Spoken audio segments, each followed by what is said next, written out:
جو مشہور زمانہ ایک فیملی ولاگر ہیں، یوٹیوبر ہیں، حضرت رجب بٹ صاحب حفظہ اللہ تعالی من الجنت والناس. واللہ میں اس بندے کو جانتا تک نہیں تھا. یہ اس رمضان کے اندر جب وہ ایک ہنگامہ کھڑا ہوا تو مجھے تعارف ہوا کہ یہ بھی کوئی دنیا میں بندہ ہے. اس کی وجہ یہ ہے کہ میرے پاس سمارٹ فون نہیں ہے، جو کچھ ہوتا ہے وہ یوٹیوب کے ذریعے میرے تک پہنچتا ہے، اور وہ بھی ظاہر ہے میں نے تو اس قسم کے کوئی چینل سبسکرائب کیے نہیں ہوئے کہ میرے تک کوئی اس قسم کی ویڈیوز پہنچے. تو مجھے تو بعد میں پتا چلا کہ پاکستانی قوم تو یہی کچھ دیکھنا چاہ رہی ہے، اور یہ وہ لوگ دیکھ رہے ہیں ان کی ویڈیوز بے حیائی کے اوپر مبنی، جو کہ لوگوں کو غیرت کے بھاشن دیتے ہیں. تو بھائی جو کچھ وہ اپنی ویڈیوز کے ذریعے کر رہے ہیں نا، ان میں اور آپ میں کوئی فرق نہیں ہے. دیکھنے والے بھی اتنے ہی بڑے مجرم ہیں، بلکہ زیادہ بڑے مجرم ہیں جو اس طرح کے لوگوں کو پروموٹ کرتے ہیں اور پھر گلا شکوہ کرتے ہیں کہ جی بے حیائی پھیل گئی، دیکھیں جی یہ کیا کر رہا ہے. تو آپ خود دیکھ کے کہتے ہیں جی دیکھیں جی، شامل ہیں آپ لوگ بیچ میں.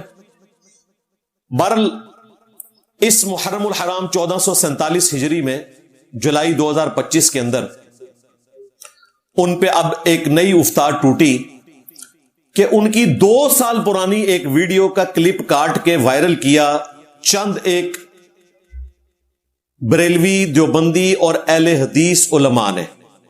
کیونکہ انہیں ہر محرم میں کوئی ایسی چیز چاہیے ہوتی ہے، جب کوئی گستاخی نہ کرے تو وہ خود گستاخی ڈھونڈتے ہیں تاکہ وہ گستاخی ملے اور ان کے چندے چلیں، اور پھر یہ اپنے ماموں کے دفاع کے نام کے اوپر جو ہے وہ لوگوں کو گمراہ کریں. اس دفعہ کوئی گستاخی رپورٹ نہیں ہوئی تھی، تو انہوں نے 2 سال پرانی ایک ویڈیو جو 15 ستمبر 2023 کی اپلوڈنگ ڈیٹ ہے، یوٹیوب کے اوپر جا کے دیکھ لیں. یوٹیوب کا تو کوئی فرقہ نہیں نا، جھوٹ تو بریلوی، دیوبندی، اہل حدیث، شیعہ، مولوی بولتے ہیں نا، یوٹیوب تو جھوٹ نہیں بولتا نا. 1.7 ملین کے قریب لوگ وہ ویڈیو دیکھ چکے ہیں. اس کا ایک کلپ اس جولائی 2025 میں کاٹ کر وائرل کیا، اور لوگ ثواب سمجھ کے اس کا باقاعدہ جواب دے رہے ہیں کہ جی وہ جی حضرت معاویہ رضی اللہ تعالیٰ عنہ اور حضرت ابو سفیان رضی اللہ تعالیٰ عنہ کی گستاخی ہو گئی ہے، اور اس کو گرفتار کیا جائے، اس پہ FIR کاٹی جائے. اور آپ اپنے علماء کی تحقیق کا لیول یہ دیکھیں، یہ کتنے پڑھے لکھے ہیں، کتنے سمجھدار ہیں. کسی نے یہ زحمت گوارا نہیں کی کہ دیکھ لیں کہ یہ ویڈیو آج کی ہے، یہ پرانی ہے. چلیں یہ پرانی ویڈیو تھی، انہوں نے خود اب دوبارہ سے اپلوڈ کی ہوتی تو بھی میں مان لیتا کہ چلو یہ نئی ویڈیو ہے، اس اعتبار سے کہ اس نے دوبارہ سے ویڈیو اپلوڈ کی. اس کے دشمنوں نے، وہ دشمن کے جنہیں خود بھی دین سے کوئی لینا دینا نہیں ہے. آپ کو بھی پتا ہے نا کہ ہماری اس اکیڈمی میں بھی جب بریلوی فرقے کے چند لوگوں نے حملہ کیا، پرانی جب ہماری اکیڈمی ہوتی تھی وہاں پہ، تو اکثر لوگ ایسے تھے جنہوں نے ہاتھ میں کڑے باندھے ہوئے تھے، کانوں میں انہوں نے بالیاں پہنی ہوئی تھی، جنہوں نے کبھی شاید جمعے کی نماز بھی نہ پڑھی ہو، اور وہ عشق رسول کی خاطر وہاں آئے ہوئے تھے. تو ادھر بھی یہ اس قسم کے لوگ ہوتے ہیں. لیکن مولوی تو یار پڑھا لکھا طبقہ ہے، ایٹ لیسٹ اپنے آپ کو دین کے حوالے سے وہ ایجوکیٹڈ سمجھتے ہیں. ان کا تو کام تھا وہ تحقیق کرتے کہ ویڈیو نئی ہے پرانی ہے. سارے بول رہے ہیں، TLP کے بھی علماء باہر آ گئے ہیں، وہ 2 ماموں کے بھانجے جو ہیں لاہور والے، 2 برادران، وہ بھی سامنے آ گئے ہیں. دیوبندیوں نے بھی اپنے چینل کے اوپر ویڈیوز اپلوڈ کی ہوئی ہیں، اور وہ 2 بھائی تو میرا نام تو ہمیشہ بیچ میں تبرک کے طور پہ ڈال دیتے ہیں. مسئلہ ان کا اپنا خراب ہوتا ہے، میرا نام بیچ میں دے دیتے ہیں. ابھی ان کے اپنے ایک مولانا امیر حمزہ صاحب نے حق گوئی کی، تو ان کا رد کرتے ہوئے بھی میرا نام برکت کے لیے لے رہے ہیں، ان کو بھی انہوں نے گن پوائنٹ پہ رجوع کروا دیا. اس طرح رجوع نہیں ہوتا بھائی، جو انہوں نے لکھنا تھا وہ لکھ دیا. وہ آپ کو بھی پتا ہے کہ اس طریقے سے رجوع نہیں ہوتا. بس انہوں نے اپنی بھولی بھالی بھیڑوں کو بچانے کے لیے اس مسئلے کو سالو کرنے کی کوشش کی. انشاءاللہ وہ میں بعد کے پروگراموں کے لیے رکھتا ہوں، کسی سنڈے میں انشاءاللہ اس ٹاپک کو بھی ایڈریس کروں گا. فی الوقت تو یہ رجب بٹ کا معاملہ ہے. جہاں تک وہ پرانی ویڈیو 2 سال، اس میں جو کچھ انہوں نے بولا میں اسے گستاخی ہی سمجھتا ہوں. کوئی بھی صحابی جو نبی الاسلام پر ایمان لایا، آپ کی صحبت کی، خواہ اس کے اعمال کیسے ہی ہوں، ہم نے اس کی صحابیت کا احترام کرتے ہوئے اگر اسے رضی اللہ تعالیٰ عنہ نہیں کہنا تو کم از کم اتنا احترام کریں کہ ہم کسی صحابی کے بارے میں کوئی گالی گلوچ کا معاملہ نہ کریں. چونکہ رجب بٹ کا تعلق اہل تشیع و مکتب فکر سے ہے، تو میں ان کے لیے تو اسپیسیفکلی یہ بات کروں گا کہ آپ لوگوں کو تو یہ بخوبی معلوم ہے کہ صحابہ کرام یا اہل بیت کی تنقیص کرنا، انہیں گالی دینا یا ان پر لعنت بھیجنا، نعوذ باللہ، یہ تو بنو امیہ کی بدعت ہے. آپ بنو امیہ کے مشن کو آگے لے کر کیوں چلنا چاہتے ہیں؟ میں آپ کو سنی کتاب کا بھی حوالہ دیتا ہوں اور شیعہ کتاب کا بھی. اہل سنت کے ہاں المستدرک للحاکم میں مولا علی علیہ السلام کا یہ خطبہ موجود ہے، اور شیعہ کے ہاں نہج البلاغہ میں مولا علی کا یہ خطبہ موجود ہے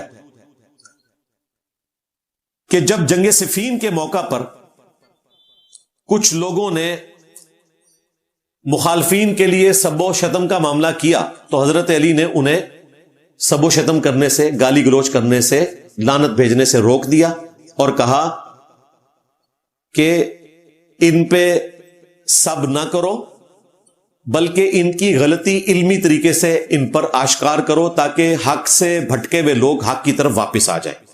یہ نہج البلاغہ میں موجود ہے، حاکم میں موجود ہے کہ اہل شام کو گالی مت دو، ان کی برائی کو برا کہو. یعنی مولا علی کی سنت یہ ہے کہ وہ اپنے مخالفین کے لیے بھی میدان جنگ میں بھی لعنت بھیجنے کے قائل نہیں ہیں. تو مولا علی کا حقیقی شیعہ وہی ہوگا جو دشمنان اہل بیت پہ لعنت بھیجنے کی بجائے علمی طریقے سے ان کی غلطی ہائی لائٹ کرے، جس کو وہ دشمنان اہل بیت میں سے سمجھتا ہے. وہ ہر بندے کا اپنا رائٹ ہے اپنے علم کی بنیاد پہ جس رزلٹ پہ بھی وہ پہنچے. رہا ہمارا معاملہ تو ہم تو سیدنا علی کے ساتھ کھڑے ہوئے. ہم کسی بھی صحابی کے حق میں، خواہ وہ حضرت معاویہ رضی اللہ تعالیٰ عنہ ہوں، حضرت ابو سفیان رضی اللہ تعالیٰ عنہ ہوں، حضرت مغیرہ ابن شعبہ رضی اللہ تعالیٰ عنہ ہوں، حضرت عمر بن عاص رضی اللہ تعالیٰ عنہ ہوں، یہ تمام اصحاب، ہم کسی کے حق میں بھی کوئی نازیبا جملہ اپنی طرف سے بولنے کے قائل نہیں ہیں، نہ لعنت بھیجنے کے قائل ہیں. ہم سب کو رضی اللہ تعالیٰ عنہ کہتے ہیں. البتہ جو کچھ احادیث میں نبی علیہ السلام کی مبارک زبان سے ان لوگوں سے متعلق چیزیں آئیں وہ تو ہم بیان کریں گے، اور ان کو بیان کرنے سے جو ہمیں روکے گا ہم اس کے اسلام میں شک نہیں کریں گے، کفر پہ یقین کریں گے. جو ہمیں یہ بتائے گا کہ نبی کی یہ بات آگے بیان نہیں کرنی. امام مسلم نے صحیح مسلم کے مقدمے میں لکھا ہے کہ یہ ساری حدیثیں میں اس لیے لکھ رہا ہوں تاکہ عوام الناس جو صحیح اور ضعیف میں فرق نہیں کر سکتے نا، وہ میری کتاب کو پڑھ کر صحیح احادیث تک پہنچ جائیں. یہ کہتے نہیں سلف کا فہم بتائیں. امام مسلم نے مسلم شریف کے مقدمے میں لکھ دیا سٹارٹ میں کہ میں عوام الناس کے لیے مسلم شریف لکھ رہا ہوں. یہ لادہ بات ہے کہ انجینئر صاحب نے اسے عوام الناس میں عام کیا، لیکن امام مسلم کی خواہش اگرچہ 1200 سال بعد اس طریقے سے پوری ہوئی ہے، لیکن وہ پوری ہوگی، وہ ان کی خواہش ہے. ہمیں آپ کسی اور امام کے اقوال نہ بتائیں، امام مسلم نے خود بتایا. اور جتنی احادیث بنو امیہ کو ننگی کرتی ہیں نا، جو کرٹیکل احادیث ہے، وہ ساری صحیح مسلم میں موجود ہیں. میں آج بیان کیا تو 1 گھنٹہ اور لگ جائے گا، اس کے لیے میری ویڈیو دیکھیں. کیا امام مسلم شیعہ ہو گئے تھے؟ سوالیہ نشان. اس میں نے وہ ساری احادیث ڈسکس کی ہوئی ہیں. آج ٹاپک نہیں ہے، یا کربلا والا ریسرچ پیپر میرا پڑھ لیں. تو امام مسلم رحمہ اللہ نے کہا میں عوام الناس کے لیے احادیث لکھ رہا ہوں، اور صحیح مسلم میں ہی آیا کہ بنو امیہ کے لوگ جو ہیں وہ اپنے ممبروں سے کہلواتے تھے لعن اللہ ابو تراب، نعوذ باللہ، ابو تراب علی ابن ابی طالب پر لعنت. یہ صحیح مسلم میں لکھا ہے. بنو امیہ کے لوگ، اور لوگ کون؟ آل مروان میں سے ایک حاکم وقت، جس کو یہ گلے پھاڑنے والے 2 حافظہ اللہ تعالی علماء کرام، کرائم نہیں بولتا میں، وہ کہتے ہیں کہ وہ مجہول شخص تھا، وہ حاکم تھا، گورنر تھا. مدینے میں جو جمعیت اہل حدیث تھی اس کا صدر تھا. وہ ظاہر آج کی لینگویج میں کوئی مجہول شخص نہیں تھا، حاکم مدینہ. سال ابن سعد السعدی کو کہتا ہے کہ تم کہو لعن اللہ ابو تراب. یہ کہتے تھے جی سب کا ترجمہ جو ہے وہ تنقید ہے، گالی نہیں ہے. تو وہ امام مسلم نے بتا دیا سب کا ترجمہ لعنتی ہے. لہذا بنو امیہ جب سب کہیں تو اس سے مراد لعنت ہوتی ہے. اب اس کو جوڑ لینا ہے 6220 کے ساتھ کہ جب ان کے ماموں نے ہمارے ماموں یعنی نبی علیہ السلام کے ماموں سعد ابن ابی وقاص سے کہا کہ تم ابو تراب پر سب کیوں نہیں کرتے, کون سی چیز تمہیں روکتی ہے؟ ابو تراب بھی کہا اور سب بھی کہا, تو وہاں سب سے مراد یہی ہے. اور پھر اس کے جواب میں جو ہمارے ماموں نے ان کے ماموں کے ساتھ کیا وہ آج تک یہ ممبر سے بیان نہیں کرتے. حدیث مباہلہ ہے, مباہلے کے چیلنج دیتے ہیں گلے پھاڑ کے. وہ حدیث مباہلہ میں 3 سال سے ان کو کہہ رہا ہوں بیان کر کے بتاؤ, نہیں بیان کر سکے. اور کوئی جیلمی ہو یا کوئی فیصل آبادی ہو یا کوئی جھالوی ہو, اللہ کے فضل و کرم سے ان کو للکارتے رہیں گے, ان کی آنکھوں میں آنکھیں ڈالتے رہیں گے, مرتے دم تک عظمت رسول اللہ کے اوپر اور عظمت صحابہ کے اوپر ان کو مباہلے کا چیلنج دینے کے لیے تیار ہیں. جب چاہو ہمارے مرکز میں آؤ, جب چاہو ہمیں جیلم میں بلا لو. تعالوا ندعو ابنانا وابناکم ونسانا ونساکم وانفسنا وانفسکم ثم نبتہل فلنجعل لعنت اللہ الکاذبین. ہمیں ہم تمہیں زندگی کے آخری سانس تک مباہلے کا چیلنج دیتے ہیں. اور کبھی نہیں کر سکے. 3 سال نہیں, اب تو میرے خیال ہے وہ 7 سال ہو چکے ہیں. 2018 سے انہوں نے ڈرامہ بازی شروع کی ہے, آج 20 جولائی 2025 ہے. 7 سال ہو چکے ہیں. کیسی کرامت ظاہر ہوئی ہے, یہ حدیث ہی نہیں بیان کر سکے. حدیث مباہلہ اس میں پتہ چل جائے گا کہ ہمارے ماموں نے یعنی کہ سعد ابن ابی وقاص جو نبی علیہ السلام کے ننہال خاندان سے تھے, ان کے ماموں لگتے تھے رشتے میں, ان کے ماموں کے ساتھ کیا کیا وہ یہ نہیں بتا سکتے. ہم احادیث ڈسپلے کروا دیں گے, آج میں ٹاپک وہاں نہیں لے کے جانا چاہتا, لیکن اتنا ذکر ضروری تھا کہ جس چیز کے اوپر آپ سیکھ پاؤ رہے ہیں نا, ادھر کھرا تو گھر ہی نکلتا ہے. ہم تو اس کے قائل ہی نہیں ہیں. اور بنو امیہ سے مراد صرف وہ لوگ ہیں جنہوں نے اہل البیت کو تکلیف دی. جو بنو امیہ رسول اللہ کے مخلص ہیں صلی اللہ علیہ وآلہ وسلم, سیدہ ام حبیبہ, سیدنا عثمان بن عفان, سیدنا عمر بن عبد العزیز رضی اللہ عنہم اجمعین وعلیہم السلام اجمعین, ساری دعائیں میں ان کو دیتا ہوں, ان کو میں اس میں شامل نہیں کر رہا. اور ان لوگوں کو بھی جو جنگ صفین میں سیدنا علی کے حامی تھے, ان کو بھی میں اس میں شامل نہیں کر رہا. بنو امیہ سے مراد وہ لوگ ہیں جو اہل بیت کے خلاف کھڑے ہوئے. وہ جو بھی ہیں, وہ اگر ان کو تکلیف پہنچے تو سمجھ لے کہ وہ وہی ہیں جو ہم نہیں کہہ رہے, اور ان کو تکلیف ہوتی ہے کیونکہ انہیں پتا ہے کہ انہوں نے ہی تکلیف پہنچائی ہے. تو جنرل لعنت اس طرح تو بھیجی جا سکتی ہے اہل بیت کے دشمنوں پہ کہ جنہوں نے اہل بیت کو تکلیف دی ان پہ اللہ کی لعنت, اللہ کے فرشتوں کی لعنت, تمام لعنت کرنے والوں کی لعنت. اب وہ جو ہیں وہ ہوں, ہم بائی نیم نہیں مینشن کرتے تاکہ ہم جوڈیشری میں بھی نہ پکڑے جائیں, اللہ کے حضور بھی, اس دنیا میں بھی. ہاں جنرل ہم اس لیے کہتے ہیں کہ جو آیت درود ہے, ان اللہ وملائکتہ یصلون علی النبی اللہم صلی علی محمد وعلی آل محمد, اس سے جو اگلی آیت ہے نا سورۃ الاحزاب کی آیت نمبر 57,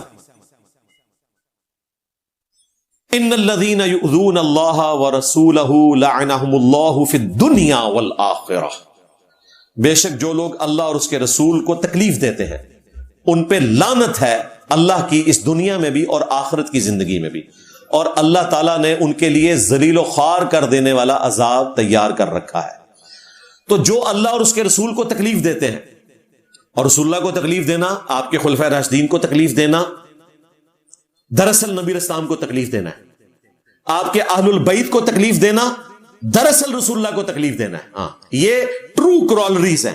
بخاری مسلم میں حدیث ہے, فاطمہ میرے جگر کا ٹکڑا ہے, جس نے اس کو تکلیف دی اس نے مجھے تکلیف دی.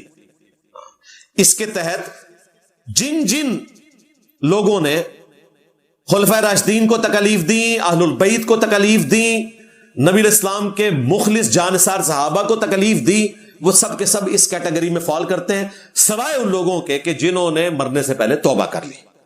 اب وہ کون کون لوگ ہیں, اس کے لیے آپ ہمارا کربلا والا ریسرچ پیپر پڑھ لیں.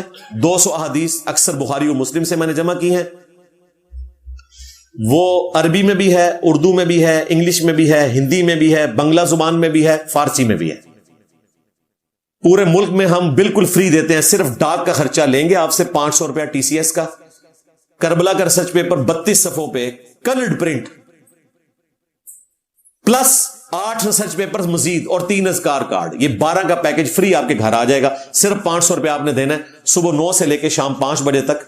032159000162 ہماری اکیڈمی کا نمبر ہے, اس پہ رابطہ کر کے منگوا سکتے ہیں. اس سے ہماری کوئی کمائی نہیں ہوتی ہے, ہم اپنی طرف سے یہ پیسے ڈالتے ہیں تب آپ کو فری دے رہے ہیں. اور لاکھوں نسخے ہم تقسیم کر چکے ہیں کیونکہ ہم نے اللہ کے حضور آخرت میں اپنا اجر پکا کر لیا.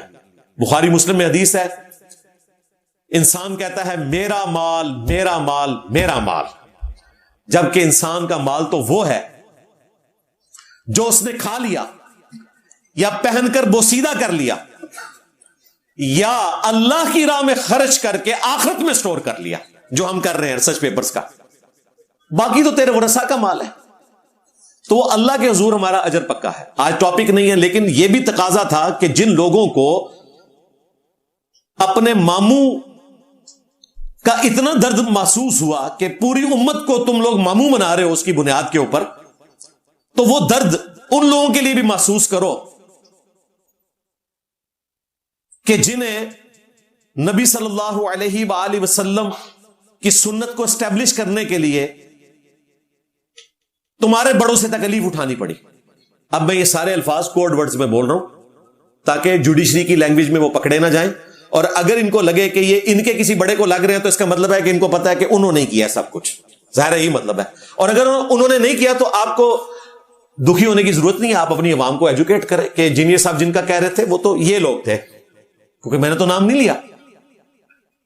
تو ہم تو پہلے ہی اس ٹریک کے اوپر ہیں کہ ہم کسی صحابی کی بھی توہین کرنے کے حق میں نہیں ہے الحمدللہ. باقی جیلسی فیکٹر کی وجہ سے رجب بٹ کی پرانی ویڈیو اٹھائی, اسے توبہ کرنی چاہیے اس ویڈیو کے اوپر, میں بھی اس حق میں ہوں. لیکن یہ کہنا کہ ابھی کوئی تازہ ویڈیو ہے اور اس پہ مقدمہ کاٹا جائے تو یہ ظلم پہ مبنی ہے, ورنہ تو ہم تمہارے بزرگوں کی قبریں بھی اکھڑوا دیں تمہاری ڈاکٹرن کے مطابق, ہماری ڈاکٹرن کے مطابق نہیں, کہ جنہوں نے کام ڈالا ہے اس امت کے ساتھ. پرانی چیزیں چھوڑو بھائی, ہاں اس سے عبرت ضرور حاصل کرو, لیکن اس کی بنیاد پہ اب لوگوں کے اوپر مقدمے قائم کرنا, ان کی لائف کو ونریبل کرنا, خود صرف ایک درود شریف کا پوسٹر پھاڑنے کے اوپر ان لوگوں کو تکلیف برداشت کرنی پڑی تو کہتے ہیں ہم لوگوں کی لائف ونریبل کر دی ہے بریلویوں نے. وہی کام تم ان کے ساتھ بھی کر رہے ہو, تو وہ حرکت نہ کریں جس کی تکلیف آپ خود کاٹ رہے ہیں. بہرحال بیسیکلی تو یہ ساری جیلسی تھی رجب بٹ کی دولت سے, جو اس کو نمائش کرنے کا شوق ہے, اس کی وجہ سے ظاہر ہے پھر دشمنیاں پھیلتی ہیں, اور غصہ پھر مخالفین جو ہے نا وہ توہین مذہب کی آڑ میں نکالتے ہیں. کیوں؟ وہ یہ سمجھتے ہیں کہ یہ ایک ذریعہ ہے پاکستان میں کسی کا راستہ صاف کرنے کا, کہ توہین مذہب کا الزام لگاؤ, اور الزام وہ لوگ لگا رہے ہوتے ہیں جن کا مذہب سے کوئی لینا دینا نہیں ہوتا. اور پھر ویڈیو وہ ہے جو 2 سال پرانی ہے, 15 ستمبر 2023 کی, اور نکالی ہے جولائی 2025 میں, محرم 1447 ہجری. تو یہ تو دال میں کالا نہیں, پوری دال ہی کالی ہے یہ تو. اور دیکھیں کسی نے تحقیق نہیں کی. ہمارے ایک اسٹوڈنٹ علی عمران بٹ, اللہ تعالیٰ ان کو جزائے خیر دے, سب سے پہلے انہوں نے ویڈیو بنائی, انہوں نے اس میں دکھایا کہ یار یہ 2 سال پرانی ویڈیو ہے. یہ بھی ہماری تربیت کا اثر ہے کہ انہوں نے تحقیق کرنے کے بعد کوئی ویڈیو بنائی. میں بھی ایسے ہی کرتا ہوں, میرے پاس کوئی بھی ویڈیو ہے میں دیکھتا ہوں یہ پرانی ہے نہیں ہے, اے آئی کی تو نہیں بنی بھی, کاٹ چھانٹ کے تو نہیں, پھر ہم کوئی موقف رکھتے ہیں. تو فی الوقت تو وہ مولوی جو ہے نا وہ کوئی اور روزی روٹی اپنی تلاش کریں. اس دفعہ کوئی گستاخی رپورٹ نہیں ہوئی تھی تو ان کو گستاخی کا فوبیا ہے, انہوں نے خود گستاخی بنائی کیونکہ ان کے منہ کو لگی ہوئی ہیں یہ گستاخیاں. صرف گستاخی کرنے والوں کے منہ کو نہیں لگی ہوئی ہیں, جو اس کے دفاع پہ چندے بٹورتے ہیں نا ان کے منہ کو بھی گستاخی لگی ہوئی ہے. اس دفعہ نہیں ہوئی تھی تو انہوں نے خود سے بنا لی 2 سال پرانی ویڈیو. تو آپ مجھے بتائیں گستاخ کون ہوئے؟ میں سمجھتا ہوں کہ رجب بٹ سے بڑے گستاخ وہ لوگ ہیں جنہوں نے 2 سال پرانی ویڈیو کے اوپر دوبارہ سے ملک کے اندر ایک ہنگامہ کھڑا کر دیا. یہ ملک کا امن بھی برباد کر رہے ہیں اور جان بوجھ کے ایک چیز کو, اور پھر سارے چلا رہے ہیں وہ. ٹھیک ہے, میں اپنی ویڈیو میں بالکل نہیں وہ چلاؤں گا جو کچھ اس نے بولا, یہ سارے چلا چلا کے خود جو ہے نا لانتے بھجوا رہے ہیں, خود اس کا حصہ بنے ہوئے. یہ تو اصل ایشو ان کا کچھ اور تھا، وہ جیلسی فیکٹر تھا جو میں سمجھاؤں، اور اس میں ظاہر ہے رجب بٹ کا اس حوالے سے قصور ہے کہ وہ جس طریقے سے اپنے معاملات کو لے کے چل رہا ہے تو اس میں یہ کچھ تو ہونا تھا.